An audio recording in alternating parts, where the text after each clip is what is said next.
Bueno, aquí estamos en Metadata en esta oportunidad para compartir un pequeño debate sobre la realidad nacional y en qué medida va impactando en la provincia de Misiones, porque bueno, temas como la inflación, el dólar, cuestiones que tienen que ver con los controles de precios, todo esto va naturalmente impactando al bolsillo de cada ciudadano. Y para eso hemos invitado, tenemos un panel de lujo en la jornada de hoy para empezar a pensar lo que podemos hacer y básicamente también cómo hace cada uno de los sectores para sobrevivir en esta nueva realidad de la República Argentina. Vamos a presentar a cada uno de los invitados. Gerardo Alonso Schwartz es economista y secretario economista jefe del Instituto de Estudio de la Realidad Argentina y Latinoamericana, más conocida como IRAL.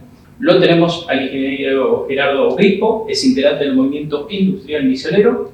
También al empresario gastronómico Martín Oria, es presidente de la Cámara Metropolitana de Turismo, Comercio y Servicios de Misiones y vicepresidente segundo de la Confederación Económica de Misiones, y también al titular justamente de la Confederación Económica de Misiones, contador público Alejandro Jaime. La primera pregunta al especialista en el tema de la inflación. ¿Qué nos pasó en la Argentina y por qué seguimos sufriendo, padeciendo, sobrellevando esta situación, Alonso? Bueno, ¿qué es la inflación? En realidad, para entender esto, primero tenemos que definir qué es inflación. Inflación, la definición dice que es el incremento generalizado de todos los precios de todos los bienes y servicios finales de una economía. O sea, no estamos hablando de un producto, sino de todo. Sí. Entonces, cuando hablamos, ya cuando vemos la definición, entendemos que no puede, la razón o la causa no va a estar en la microeconomía de lo que pasa en un sector, sino que tiene que ser algo macroeconómico, algo general.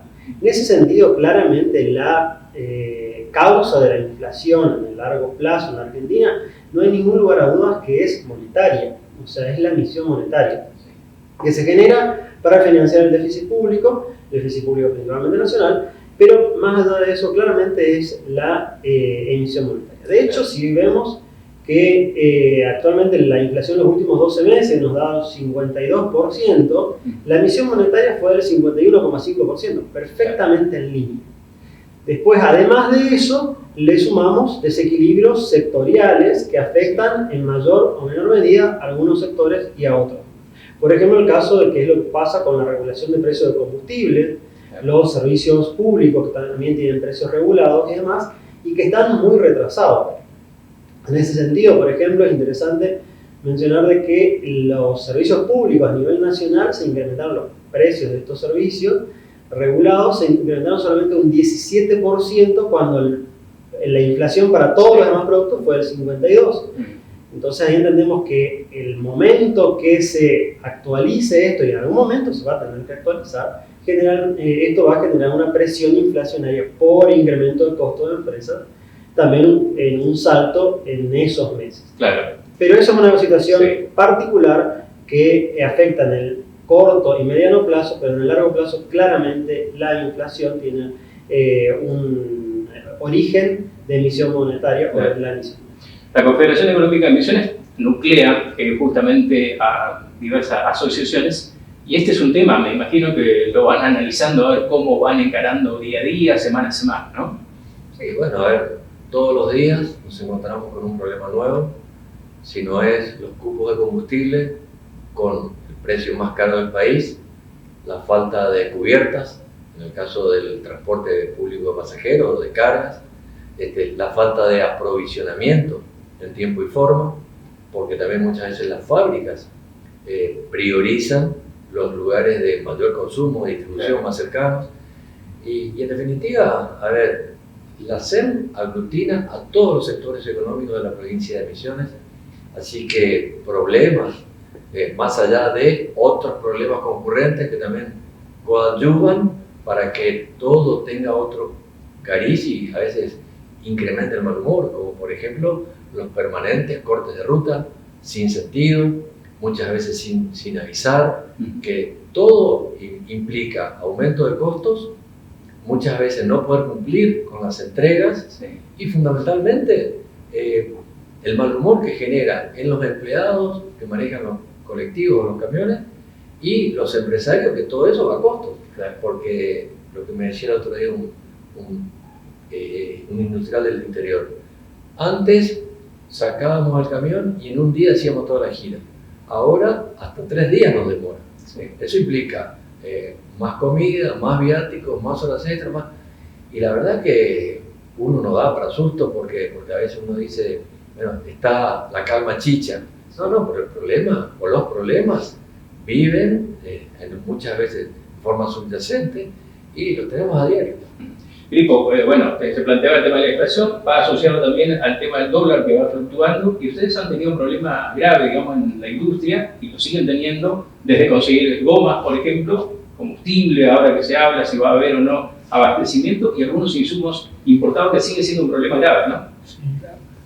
Ha impactado muchísimo. Todo este proceso que viene de unos años ya ha impactado muchísimo. La industria es fundamentalmente el reservorio por el cual todos los proveedores de insumos son productos industriales que de alguna manera u otra conforman los distintos otros productos y que hacen a la cadena de comercialización. Claro. Tuvimos problemas por insumos que evidentemente forman parte de importados, por ejemplo, parte de todo lo que es máquinas, equipos, producción. Muchos de los repuestos de las máquinas mismas son importadas. Siempre hubo problemas, dada la escasez de divisa, de poder hacerlo con esos repuestos. Los repuestos, por supuesto, son dolarizados. Los insumos en toda esta coyuntura, como explicaban acá, problemas que tienen que ver con el cupo de combustible, con la logística, que eso implica totalmente trabada y aumentando los costos. La pandemia, venimos de un proceso desde el 2018 con el primer acuerdo con el Fondo Monetario Internacional y considerando además que la inflación para mí es un fenómeno multicausal que tiene que ver con por supuesto con la emisión de monetaria, obviamente, sí, pero que además depende de otros factores, porque, por ejemplo, cuando se firma este convenio de comprar 1 en el 18, la emisión fue 0 y terminamos en el 19 con una alta inflación. Evidentemente hay un fenómeno inercial, hay un fenómeno que tiene que ver también con la divisa, el achicar las brechas, que impacta. Nosotros fuimos muy impactados. El último trimestre del año pasado se empieza la recuperación, más o menos 200.000 puestos de trabajo en el tercer trimestre. Y en febrero último tenemos una explosión en el consumo de cemento. Esto hasta febrero, sí, donde no había problemas de logística, donde no estaban problemas de abastecimiento. Empezamos con los problemas de abastecimiento, problemas de logística, y somos parte de todo esto que se está dando, donde por supuesto nos impacta y nos hace tener inconvenientes de producción. Bueno, decíamos que el tema de la inflación, el tema del dólar, impacta en el bolsillo de cada ciudadano, y también el ciudadano que quiere ir, por ejemplo, a comer, a cenar, está allí el tema de la gastronomía, que incluso sabemos que están tratando de retener algunos aumentos, ¿no, Martín? Siempre nosotros transmitimos que es distinto un negocio de esparcimiento que un supermercado, ¿no? Sí. Cuando la inflación empieza a golpear en el bolsillo de la gente, y está comprobado que golpean el que menos tiene, lo primero que hace la persona es empezar a bajar la calidad del consumo, pero no deja de consumir, ¿no? Eso es el problema, y cuando llegas a la línea más baja de poder adquisitivo pasa a ser un problema. Por eso los números a nivel nacional que se habla de niveles de pobreza muy grandes. Sí. En la gastronomía puntualmente la realidad es que cuando uno va al supermercado la lista de precios va cambiando, la lista de precios llega online y tal vez la mercadería está en transporte todavía y el supermercado ya tiene que acomodar su stock a precios nuevos, si no después no repone o a largo plazo se termina fundiendo. En la gastronomía eso no pasa, porque automáticamente es una rama del consumo que vos dejás de ir. Y como son productos perecederos y como es un negocio con grandes costos y con mucha mano de obra, hay veces que es preferible rotar y trabajar por debajo del costo, pero sostener, digamos, la estructura. Lastimosamente, es duro tener que decirlo, pero no puede ser que nosotros los argentinos pasen los años y que sigamos teniendo una gimnasia de convivir con la inflación, ¿no? Realmente escucho a la mesa y es tremendo. En vez de pensar cómo producimos, cómo mejoramos, cómo abrimos más negocios, estamos viendo a ver cómo hacemos para subsistir. Realmente es complicado. Claro. Decía Alonso lo que significó la inflación en la Argentina. Si tomamos el periodo democrático a lo largo de hecho, casi la mayoría de los gobiernos lo sufrieron y lo sufren la población en consecuencia. Y por ahí en su momento se tiró aquella paridad 1:1 que frenó un poco, pero después explotó nuevamente, digamos. O sea, ¿hay alguna receta, alguna imagen como para decir, bueno, este es el camino mínimo que deberíamos seguir? ¿O alguna política que no la están encontrando? En el caso de la Argentina, coincido en que es tan compleja la situación de la inflación, porque tenemos acumulados tanta cantidad de desequilibrios sectoriales, micro y macroeconómicos, que no hay ninguna receta mágica que yo les diga, congelamos, incluso si congelamos hoy la emisión monetaria, en 3 meses vamos a tener inflación cero. No, de ninguna manera, porque todavía tenemos desequilibrios internos. Lo que mencionaba del retraso de las tarifas de servicios públicos, claro, es una muy grande, y que aun cuando no se emita dinero, no se emita del Banco Central, si se reacomodan los precios de los servicios públicos va a haber inflación porque se traslada todo. Lo mismo que sucedería con la dinámica del dólar. Entonces no hay recetas mágicas. Claramente esto no, los últimos 50 años nos muestran eso. Incluso en el caso de que hoy algunos hablan incluso de dolarización como solución a la inflación, más allá que no estamos hablando de ese tema en particular, pero supongamos que lleguemos a ese extremo. Eso no significa que hagamos eso y todo lo demás lo dejamos exactamente igual. No, implica seguir trabajando muy fuertemente en el gasto público para no generar déficit, en la competitividad de las empresas, en reducción de costos, que muchas veces no tienen que ver necesariamente con estas cuestiones macro, sino con muchos aspectos micro, como recién mencionaban como los otros participantes de esta mesa.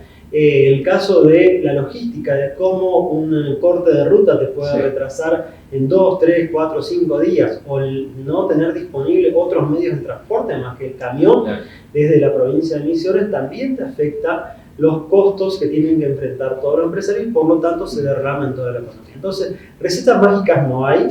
Claramente la Argentina con tantas décadas de inflación y problemas estructurales y como placas tectónicas de desequilibrio se han ido acumulando, implican trabajar, sí, por supuesto, en emisión, pero también trabajar en déficit público, en gasto público, en recaudación e impuestos, que son muy distorsivos en muchos casos, y también en la micro de muchos sectores para poder llegar en el mediano plazo a una solución que sea relativamente estable. Recién mencionaba Alonso el tema de la posibilidad de buscar alguna alternativa de bajar los niveles de costo, y en eso está el puerto. ¿Se sabe algo de en qué medida se ha avanzado? Ahora se han incorporado maquinaria que puede llegar a operar. Sabemos que está en permanente contacto también, un poco monitoreando lo que pasa en el gobierno, ¿no? Bueno, a ver, la Confederación Económica tiene 2 directores, un director titular, que es Guillermo Fachinello, y un director suplente, que es Luis Steffen. Bueno, han habido importantes inversiones, la grúa, después esta especie de multimodal para acomodar los containers y demás, pero acá creo que faltan otros elementos exógenos que ya no dependen de si el puerto está terminado o no. En primer lugar, que haya calado. Fíjate que no es casualidad que los camiones que tienen que proveerse de combustible tienen que ir a San Lorenzo, porque Barranquera está cerrado hace casi un año. Segundo, hay que lograr también que vengan las barcazas de manera paraguaya. Todos conocemos el famoso costo argentino de cuántos tripulantes tienen que tener una barcaza o un barco para, en principio, llevarlo por lo menos hasta Buenos Aires, ¿no? Nadie está hablando que el buque que sale de acá es el que va a terminar en China o en Europa. A ver, las ganas de que esto se lleve a buen término o a buen puerto, ya que estamos hablando del puerto de Posadas, las tenemos todos. Pero cuando uno habla con los empresarios exportadores, básicamente, celulósicos papeleros, yerbateros, tegaleros, tabacaleros, y dicen, hasta que no vea, mientras tanto tendré que seguir mayoritariamente con los camiones y algo, muy poco con el tren, que también hubiera sido una buena vía de salida, más allá de los malos antecedentes que tenemos en el transporte ferroviario, pero es una vía alternativa, es decir, al no tener otra opción, sobre todo teniendo en cuenta que un camión que sale de, por ejemplo, de Dorado y se tiene que hacer casi 1.300 kilómetros hasta el puerto, con todos los problemas que están teniendo. Bueno, a partir de hoy, las fotos están a la vista, el paro cerealero, por ejemplo, por falta de gasoil. Es decir, nos pasa acá con el tema de los cupos, y pasa también en la Pampa Húmeda, pasa en el sur, pasa en el norte. Es decir, ya es un problema que te pone un poquito nervioso, porque vos decís, me pasó a mí hace 20 días, de llegar a Paso Los Libres, no, Cuatro Bocas tampoco, Chacarí tampoco, y terminé cargando pasando a Concordia. Es decir, es todo, es decir, pasa con las personas y pasa con los transportistas, pero volviendo al tema del puerto, ojalá se pueda terminar cuanto antes y que sea utilizable, porque lo que buscamos es eso, ¿no? Y que también después cuando se hagan costos, que los costos no sean más caros que los del transporte que se está utilizando actualmente. Exacto. En un ratito, después de la pausa, le voy a consultar a Gripo y a Oria qué mirada tienen en cuanto a qué intervenciones se puede llegar a tener desde el gobierno, eventualmente, como para colaborar con cada uno de los sectores que se está planteando ante esta realidad, que está visto, por lo que decía a los usuarios, que esto va a continuar por muchos meses más y todo indica que el año próximo también. Vamos a una pequeña pausa y ya estamos regresando.